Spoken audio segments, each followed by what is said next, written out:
All right, man. It's been a while. Like what happened? I'm not sure if anybody cares, but what happened is that I put out a video, and that video YouTube was like, and they stopped me from uploading. So we were on punishment, so we weren't over to record. We did record episodes, but we put them on another page. So we're not even gonna try to do all of that and bring it over here. We're just gonna move forward. So look, a lot's been going on since the last a lot's been going on since the last time I was on here, and let's talk about it. Let's get into it. Like, so since the last time we've been here, there's been a lot going on. I feel like comedy, like I've been getting burnt out. This comedy business, you can get burnt out quickly. Like this past weekend I was in Denver, right? And this past weekend I headlined. I got a bunch of people to come out and support and watch the show. I did 45 minutes, man, and it was great to be able to get up there and actually do this in front of, you know, a paying crowd, in front of a group of people that wanted to come and see me. But then I come back home to Austin and sign up for an open mic and don't even get picked. Or get to an open mic, do 3 minutes in front of 6 people. Like it's highs of the highs and the lowest of the lows. It continuously is that. Like, and I heard many people say, you know, you're gonna drive, you know, 12 hours for fucking chump change or $100. These are the kind of gigs that you're gonna get when you're at the beginning and you're up and coming. So I'm like, I take this as stripes. I take this as lessons that I'm going to look back and say, I remember when.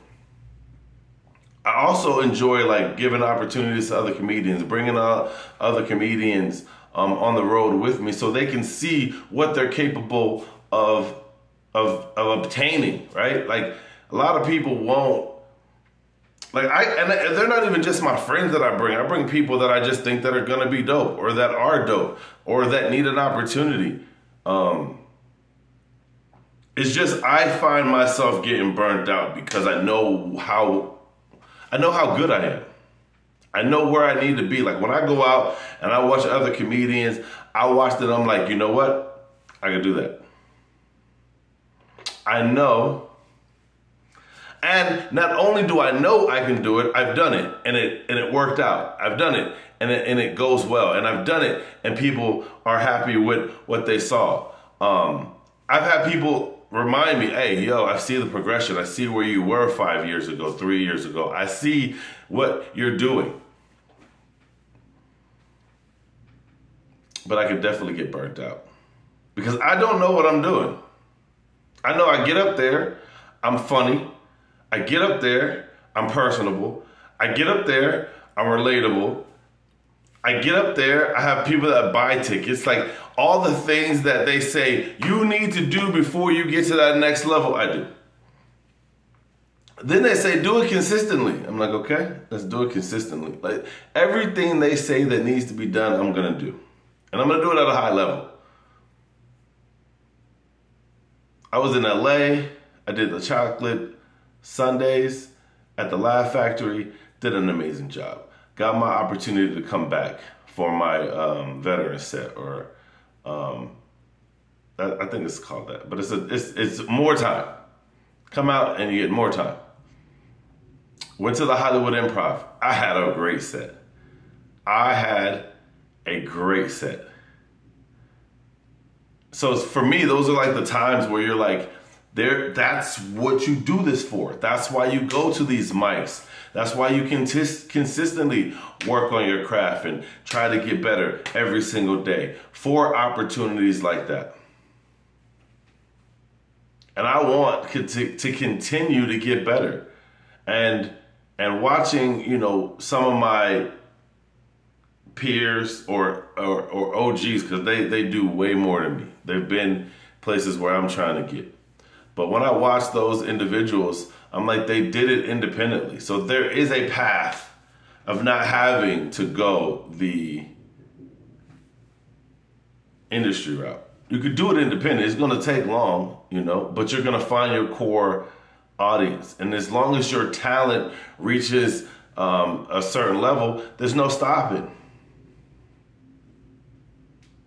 And it's hard to see a vision of what you want so far ahead, especially with so many obstacles in the way. But I just know I'm moving them obstacles.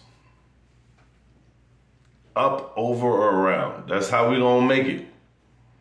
Up, over, or around. If there's obstacles, you just gotta pass those. I know a lot of people that sit and complain about the obstacles being in the way. And I don't know how stopping and complaining is gonna help you in your end goal. I just don't see it. But I'm getting burnt out because I feel like I'm on a treadmill. I feel like I'm running in place. Like I'm getting shows, but not the shows that I want. I'm getting booked, but not on the shows that I want. I'm dealing with celebrities, but not necessarily the celebrities that I want. It's always, you don't get what you want. You get what you get and you don't. That's what I used to tell my kids. I'm ready for that next level, and I'm building relationships with people because they say this is what you have to do. You get on stage all the time. I do that because this is what they tell you have to do. Put out social media. I'm doing this shit now. This is what you have to do. And things are gradually getting better. Things are gradually getting easier, and it's just because of repetitiveness. Do something so many times in a row, you are bound to get better. If you're not, you're an idiot. You're an idiot. I'm working on becoming the best comedian that I could possibly be, and I have a lot of support, and I appreciate all of the support that I receive. You are the reason that I'm like, oh, this is real. This is obtainable. This is something that I know that I could do.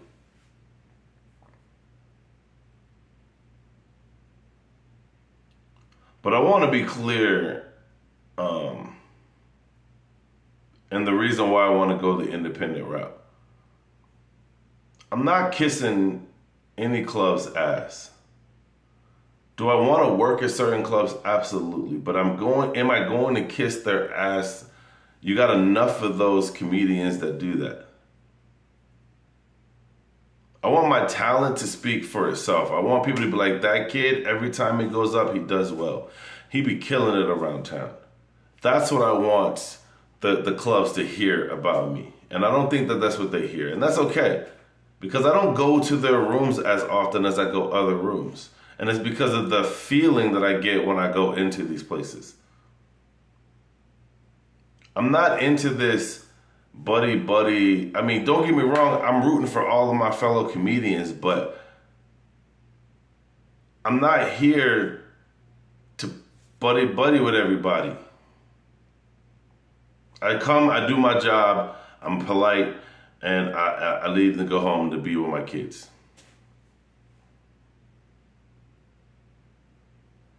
I'm not finna stick around all night and hang out. I can't.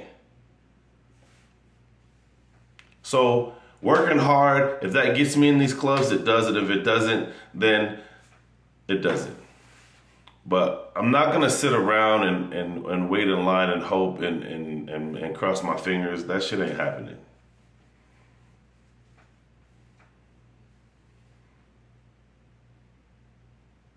It's just not happening. And I'm not gonna feel a certain way because someone got an opportunity. I'm rooting everybody on.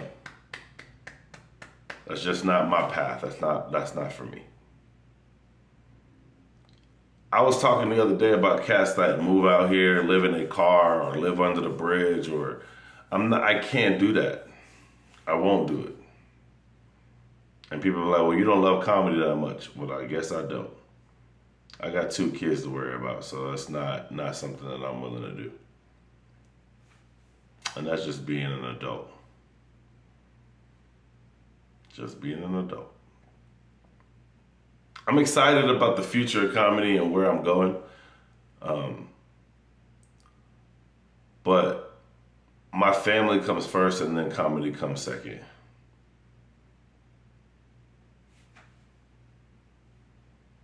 And it'll always be that way. And if you don't say, hey, and if that means Dub doesn't love it, then damn it, then that's what it is. Let's get into like the roast, man. The roast was fucking, the roast of Tom Brady. So first I want to say, watching the roast, I was a proud Kill Tony alum because I've been on the show. Like I was watching with the joy to be like, yo, they there. The world's finna see now, right? The world's finna see what I've been talking about for the longest. And in historic fashion, the world was introduced, if they didn't already know, to Kill Tony. And I gotta be real, Nikki Glacier, she really killed it. Finally, she did the best. And I think that was dope. But coming in at a close second, right on that bitch's heels, was Tony Hinchcliffe now. And when I'm sitting back watching them, I'm like, okay, Tony, I get it. I get what you mean now, right? He was up there, I want to say less than 5 minutes. And within that 5 minutes, he made an impact. So after watching him go up there and do what he did, the light bulb went off and said, that's how you need to be on the show. You take that opportunity and you run with it. That's how you do it. So I need to get better when it comes to when I get on the show, to have that same enthusiasm that I had when I was at the Laugh Factory. The same enthusiasm when I was at the Hollywood Improv. But I realized that 1 million people wasn't going to see me at the Improv. And 1 million people wasn't going to see me at the Laugh Factory. But 1 million people was going to see me on Kill Tony. So I have to get that out of my head. And when you get an opportunity, make an impact, and make an impact quick. I'm excited about the future of comedy, man. I know where I am going to be simply because I'm able to do it and do it at a high level. Now, am I a seasoned headliner? Not yet. I'm still waiting for the opportunity to be a feature on the road. But can I do my own headlining spots? You motherfucking right I can. Ain't gonna tell me I can't. I did it. Huh? What? What the fuck you say? I thought I heard a bitch nigga say something. But that's how it's going to be moving forward. Like once you get to that level, there's no turning back. And I don't want to go back to just hosting. Can I host? Yes. Will I host? Yes. But do I want to just be considered a host? My guy? No, my guy. There's a lot of shit going on in Austin, man, behind the scenes. And I thought about it. I was like, you should be the one to talk about it. And I said, we already got one. We already got somebody that's talking about it. So I'm going to sit back and just do the best that I can when it comes to getting on stage. And I will create opportunities for myself as an independent comedian. And do I have to kiss ass? No. Will I? No. Let your comedy speak for itself. You know how many people call me and was like, hey, your boy kind of killed it. And I'm like, who? They're like, Tony, your boy, he kind of killed it. And I'm like, I've been telling y'all about this. Consistently, I've been telling y'all about this. Like, yo, I've been on the show. I like this guy. I'm moving to Austin, blah, blah, blah. And everybody was like, And now it took to see him roasting a celebrity of such magnitude. They're like, that's what you meant. Yeah, bitch. That's what the fuck I meant. Niggas would be on a late train because they just don't get it. Or nor do they care. Can't even front like they give a shit. They don't. I was thinking like what comics are like top tier level comics here in Austin, and what comics are like middle realm, and which ones are shit. And I've done these lists before of like the best comedians and the worst comedians. And I feel like it is time for me to do so because there's so many comedians. It's so saturated. So let's start off with the worst comedians. Y'all, you ready? I learned my lesson from last time, man. You don't do that. Keep your comments to yourself. I'm not gonna do it, man. I know there's comedians that I really think that are dope, and then there's comedians that I can't even critique because I haven't been doing it long enough. We all are out here trying to figure it out, and nobody should be critiquing. You have an opinion. You're entitled to an opinion. So if that's how you feel, that's how you feel. You just don't have to make it public, because boy, if I made it public, boy, it'd be a smoke.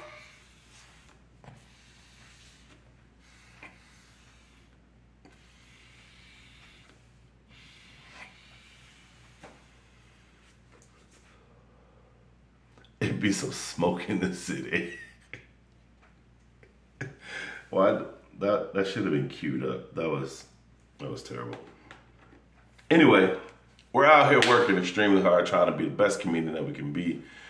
My episode of Kill Tony comes out, I don't think this week, but next week, or even the week after. I think next week. So check it out. Follow me on all social media platforms. This week, coming up, what do we have?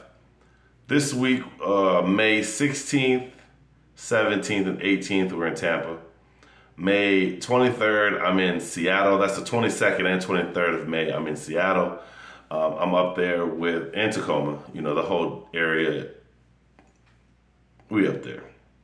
We're at Nate Jackson's Super Funny Comedy Club. And then right after that, we're back in Austin and in San Antonio with comedian Shane. Tickets are available. All of these tickets are available online. Check me out when I'm in the area. Tampa, I'm coming back. I can't wait to get to Ybor. Check out them chickens, not just the chickens. I was going to say these C words, but I got a black one. Anyway, check me out when I'm there, man. I'm going to cut this short a little bit because I normally do 20 minutes. I don't feel like it because I'm about to go pack and get ready to leave because I'm going to be in Tampa soon. Shout out to everybody that came out to the show in Colorado. I appreciate each and every one of you motherfuckers. Thank you for bringing the edibles. I was highly fucked up. And I can't wait to see you guys out on the road, man. So again, if you're in Tampa, fuck with me. If you're in Seattle, fuck with me. I'm gonna be all over the place, man. This summer, I'm gonna be getting in this car. I'm gonna be hitting the road. So if you got a room, if you got some a spot for me to lay my head, if you got a comedy show you want me to get on, please hit me up and let me know. And I'll see you motherfuckers out on the road.